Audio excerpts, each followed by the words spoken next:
I got off the phone with a friend who is Muslim, and he was encouraging me to spend more time with him and with friends and not be such a loner, in other words, and talking about, how in his culture, it's common for men to have sort of a kind of a brotherhood, a connection.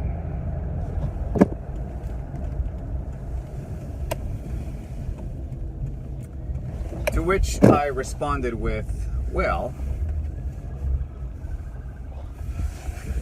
I have to get out of the way. A cop was racing through.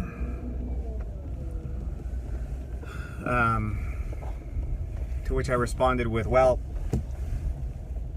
in your culture, you have very good women. You don't realize how lucky you are to have women that devote themselves to the children and to the family, giving men in that culture the luxury of having spare time. In my case, I'm a single dad, and so I'm kind of have to be a man and a woman at the same time. And that's how a lot of women feel too. They have to be a man and a woman at the same time, right? That's kind of that's what the West is like for men and women. In order to actually succeed, you have to be both genders, especially with the advent of single parenthood. And he acknowledged, yep, you're right. That it's not that I'm a loner, it's that I just don't have time. The only reason I do these videos is because it gives me something productive to do while I'm driving. Because I can tell you, once I have a self-driving car, I'm not going to be recording videos. I'll be busy working.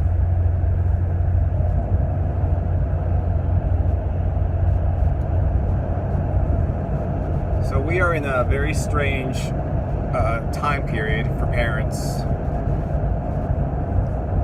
And being a single parent is perhaps as much, if not more common, than being a parent who's in an intact marriage. And that's pretty sad. It's pretty sad because it's not good. It's not good for our society. And so I often think about, well, what can we do to improve relationships? What can we do to keep men and women together? And there are so many fashions in culture, even among the so-called scientific community, among therapists, that want to just create ways in which people can point fingers to the other and never really look at themselves as being a source of the problem. Oh, he was a narcissist. Oh, she was crazy.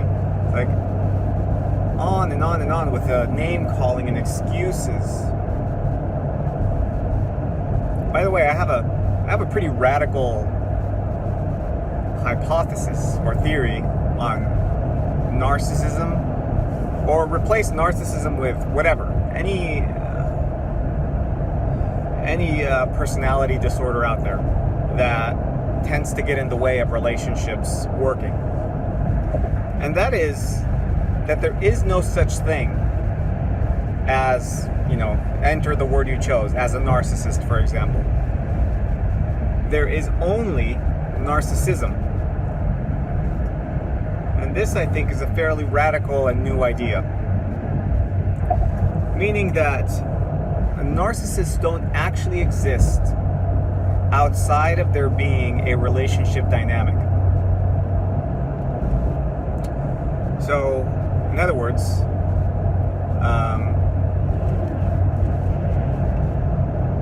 if someone has a terrible personality disorder in the relationship, whatever was the one that you filled in the blanks with. If they're alone, if they're not with other people, they may have absolutely no problems, no symptoms at all.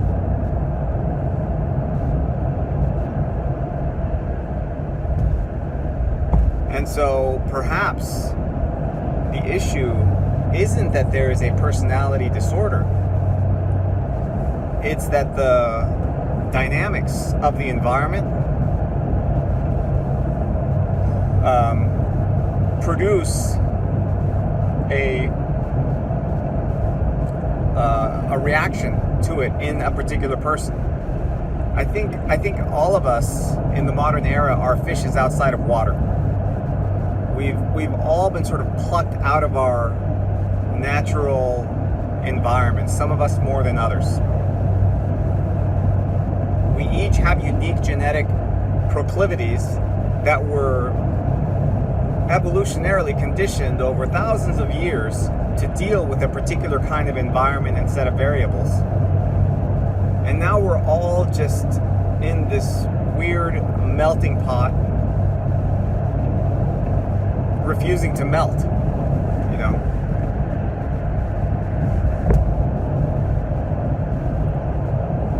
And so I think there is something there worth exploring. I even think that much of our personality, just, you know, the thing that gives each person a unique flavor and a unique feeling of who they are as a person, I think that thing we call personality could largely be a coping strategy for interfacing between our genetic proclivity and the circumstances we happen to be in our environment. That personality itself is emergent as those two conflict, as those two create friction with each other.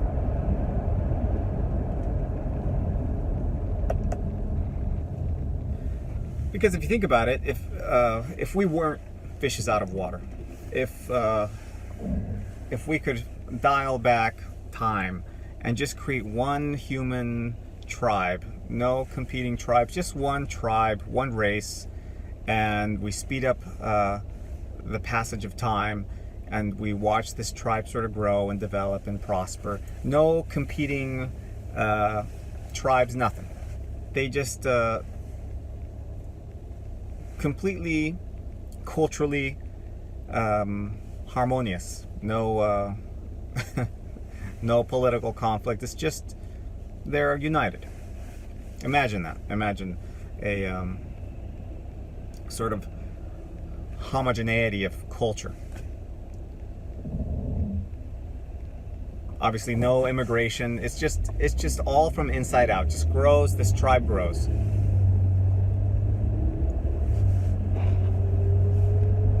To what degree would there be different personalities? Everybody would probably be very similar to each other. And the closest thing to personality would probably be what emerges out of specialization. So there might be one particular family that develops a proclivity toward metalwork, right? And another one that develops a proclivity toward working with wood. And another family that is generations and generations of farmers, you know, because in order for a tribe to prosper, specializations need to emerge. So that would happen.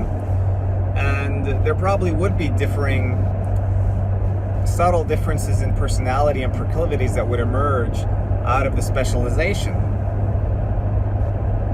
And that is fundamentally what actually happened historically, anthropologically. And so we each carry some memory of some specialization that an ancient ancestor spent generations honing.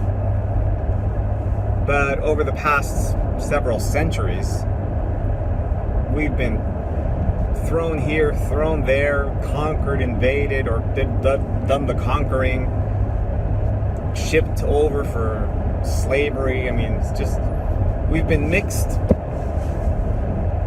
in so many different ways that there is a complete disconnect between who we are, right?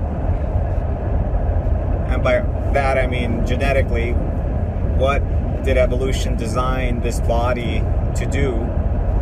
There's a complete disconnect between that and the world that I'm actually in. How could we not lose our minds? How could we not have these really weird personality disorders that would emerge as a consequence?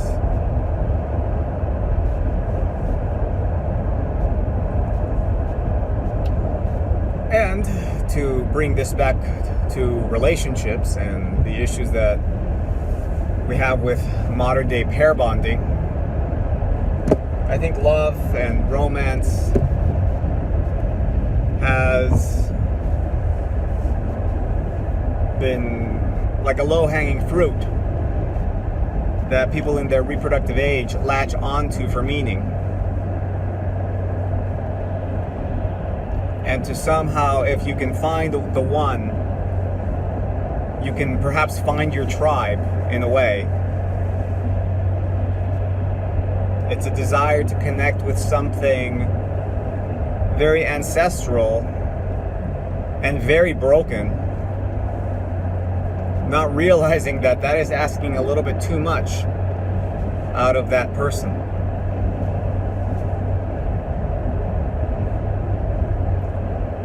Love and sex is really, at its core, just a way to reproduce and produce more offspring. And we used to have cultural norms that enforced monogamy.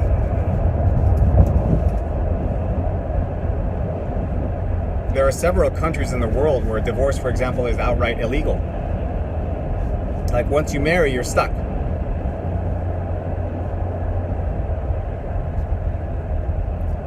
And that's because we know that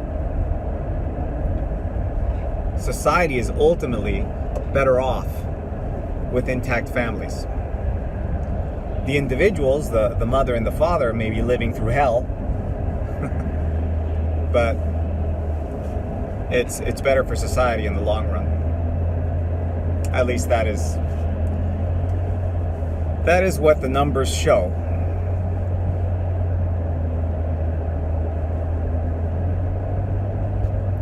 I think something that both men and women could do a little better in their loving relationships is to not become complacent.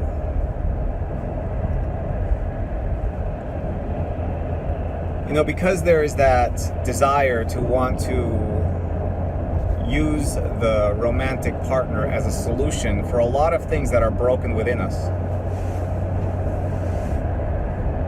Once we get the partner, we then very quickly realize that all of the things that were broken within us are not fixed. Because of course it was a delusion to begin with, to even believe that that could solve the problem.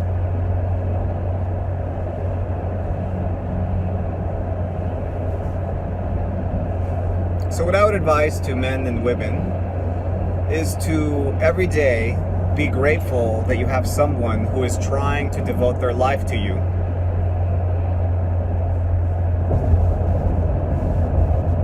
You know, if you're having a rough go at it, consider that they may be also having a rough go at it. And they're also trying to make it work.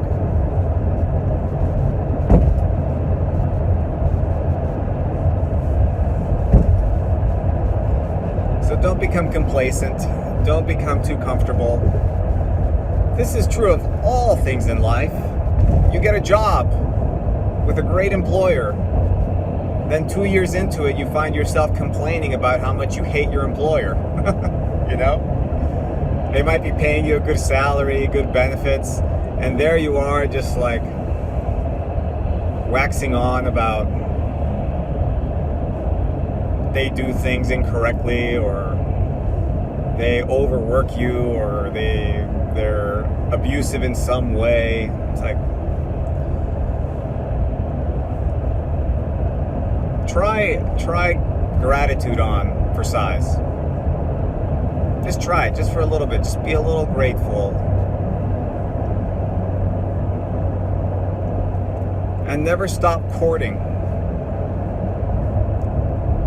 the thing you want in your life. Men have to continue to desire the love of their wife, and women have to continue to desire the love of their husband. And each needs to continue to do things that show that they really want their love. And the best way to do that is to serve them. Position yourself in a place of service. Orienting yourself towards service is the solution to so many problems in the world.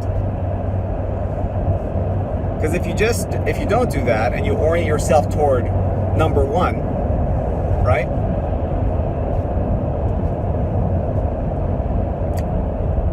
That is a bottomless pit of needs that you will never be able to resolve or repair. It is just ancestral and ancient.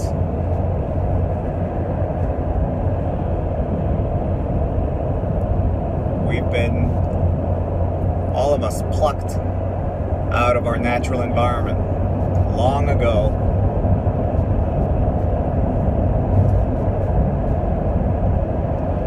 And it would be best to just orient yourself outward. You'll be happier. Place yourself in service of those that are closest to you. That's where I would start. Now, of course, always get yourself on solid footing. You know, make sure that you can actually pay your bills and put a roof over your head. Take care of yourself at a basic level, right? Your hierarchy of needs. Make sure at least the first or second are taken care of. Food and shelter are pretty important. And a lot of people can't even do that. And that's tragic. And sadly, I think because those people feel a moral void, because they can't be of service, they oftentimes put the cart before the horse, and instead of taking care of themselves, they try to take care of others. But that's wrong also. You should always make sure your basic needs are met before you embark on trying to take care of others.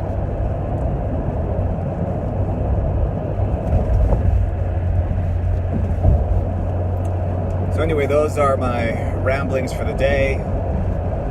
I might have another one on my way back when I'm on the road again. But thanks for watching, and let me know what you think.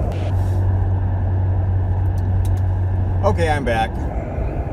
And I thought of an example about fishes being pulled out of water.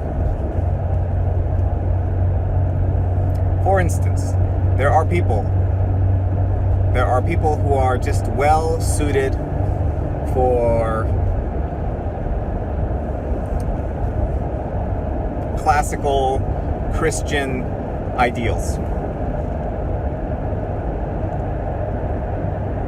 Boy and girl meet,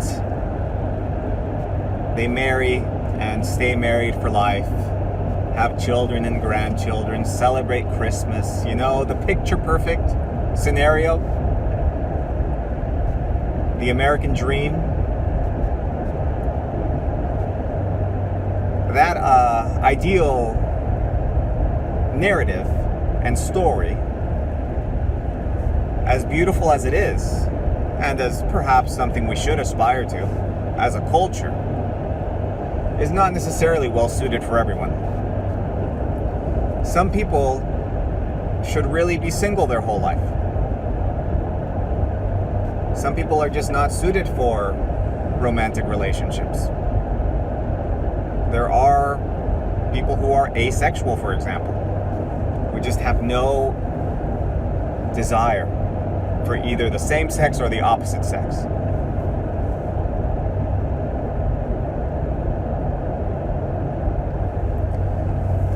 There's people who have are the opposite to that. They have a highly intense libido, sexual appetite, and they just can't find any peace outside of constantly being in a state of sexual involvement in some way. And these might be people who are very well suited, for example, for an industry like prostitution, if it were legal, or sex work.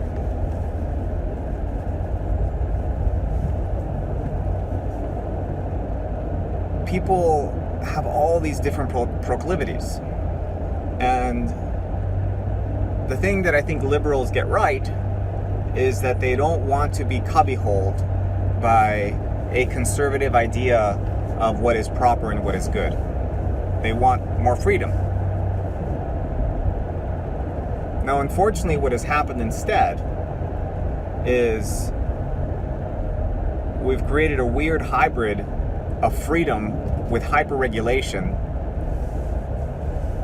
and even discouraged the forming of traditional bonds of marriage.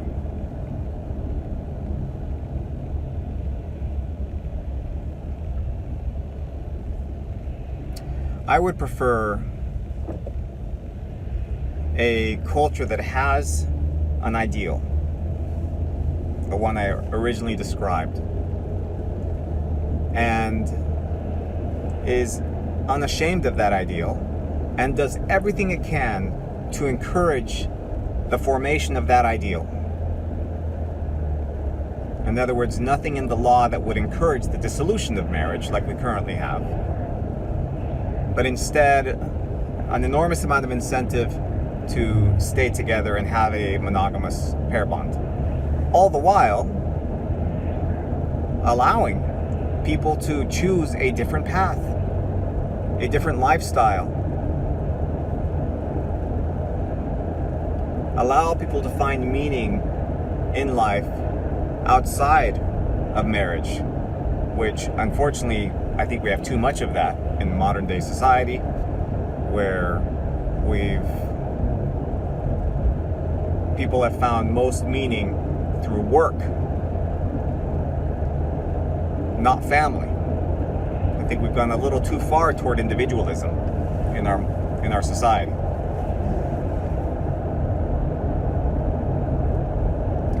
So I think we need to correct the framing of what is ideal, while also allowing freedom with sufficient regulation to keep things clean and proper and safe. For instance, if sex work were to be legalized like it is in some states, there are laws surrounding age, for example.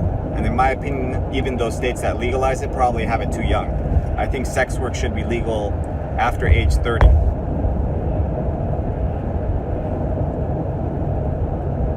Which is also the age I believe is when people should be allowed to vote, not sooner.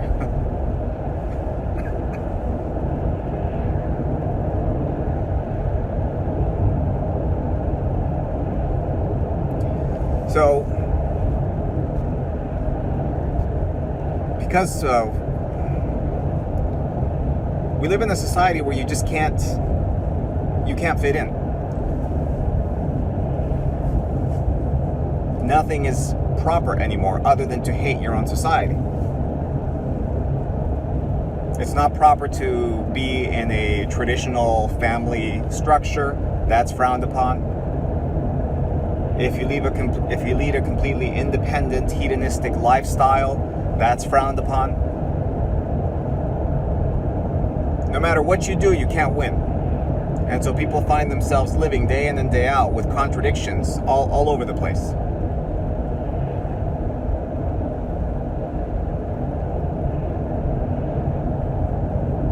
And so we've plucked these fishes out of their natural habitat and just put them in a pool with a whole bunch of other fishes who came from various different habitats, and we're just kind of expecting everybody to get along. When what should really be allowed to emerge, I think, if there was sufficient freedom, is different cities, different states would eventually attract and become tailored to different kinds of fishes, different kinds of people, so that people could find their tribe, find the place where they belonged. That's ultimately, I think, the wisdom behind federalism and how this country was designed to begin with. But as states have lost their power to an extent, and things have been mandated from the top down, there's this homogenization that is going on in the country that is forcing everybody to become adapted to an environment they don't like. Which is why I think it's great that Trump is trying to push things down to the states. For instance, the abortion debate. It's like, don't have the federal government get involved with that. Let the states decide that. He wants to shut down the Department of Education. Good. Let the states decide how to prioritize their educational needs. I would take it even a step further and just let the school districts operate more independently, rather than having to agree to mandates coming from their governor who has no clue what's going on in this little town.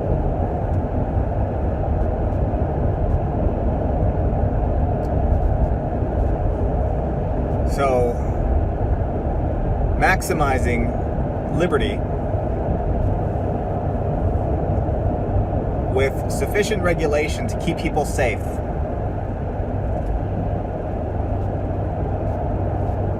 is the way to go. Then we will eventually all find our place where we fit, and be able to live more genuine, authentic lives. Which I think is ultimately the kind of world that Trump wants to bring about. Is one where religious people get to live according to the dictates of their own belief systems and their own conscience, and not have to be forced to bake a cake. Remember that? And let people who want to live a completely different life, more hedonistic life. Let's make certain recreational drugs legal, but regulate them.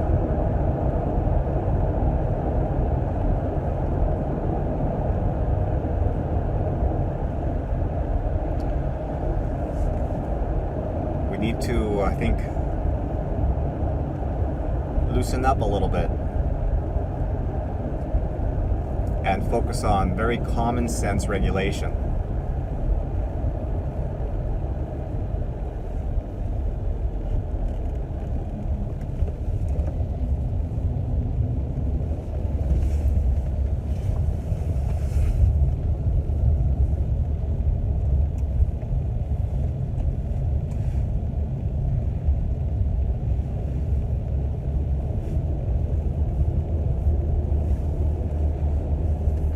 So, let me know what you think. Thanks for watching.